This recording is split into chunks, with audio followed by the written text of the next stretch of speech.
আমরা এখানে স্টুডেন্টদের ভর্তি নিয়ে থাকি এবং গত কয়েক বছরে যাদের অ্যাডমিশন এখানে নিয়েছিলাম তারা এখানে সাকসেসফুল ট্রেনিং নিয়ে বহু কিছু শেখে এখান থেকে বেরিয়ে গেছে এবং বিভিন্ন ধরনের কম্পিটিটিভ এক্সামের পরীক্ষা দিয়ে আমাদের এখানকার ছেলেরা আজ বিভিন্ন জায়গায় প্রতিষ্ঠিত, বিশেষ করে সরকারি ক্ষেত্র যেমন রেল, ভেল, সেল, হ্যাল এই সমস্ত সরকারি জায়গাতে ওনারা প্রতিষ্ঠিত এবং তার বাদ দিয়ে হচ্ছে ইন্ডাস্ট্রি সেক্টরে যেমন tata Hitachi, tata metallics Kharagpur, tata motors Jamshedpur এরকম বিভিন্ন কোম্পানিতে আমাদের ছেলেরা আজ প্রতিষ্ঠিত।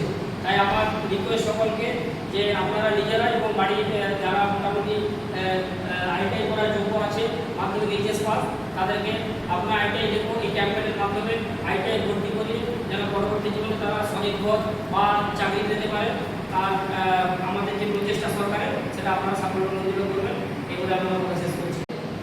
তিনটি মনে আইটি, একটা হচ্ছে নয়াগা, 2 নম্বর হচ্ছে কপিল, 3 নম্বর হচ্ছে সাঁকরাইল আর 4 নম্বর হচ্ছে বিনপুর। প্রায় প্রত্যেক ব্লকে আমাদের আইটিআই কলেজ আছে। ঠিক আছে, এখানে কি করানো হয় না স্কিল বেসড ট্রেনিং হয়, অর্থাৎ থিওরি হয় তার সঙ্গে আমাদের প্র্যাকটিক্যালও করানো হয়, দুটো একসঙ্গে হয় কম্বিনেশন দিয়ে। কারণ তো আমরা আইটিআই সম্পর্কে সবাই জানি, আইটিআই হচ্ছে পুরো হচ্ছে ইন্ডাস্ট্রিয়াল ট্রেনিং ইনস্টিটিউট। তো বাংলা হচ্ছে কারিগরি প্রশিক্ষণ শিল্প প্রশিক্ষণ কেন্দ্র। এইখানে কারিগরি শিল্প প্রশিক্ষণ বা কৌশল আমাদের বা স্কিল শেখানো হয়।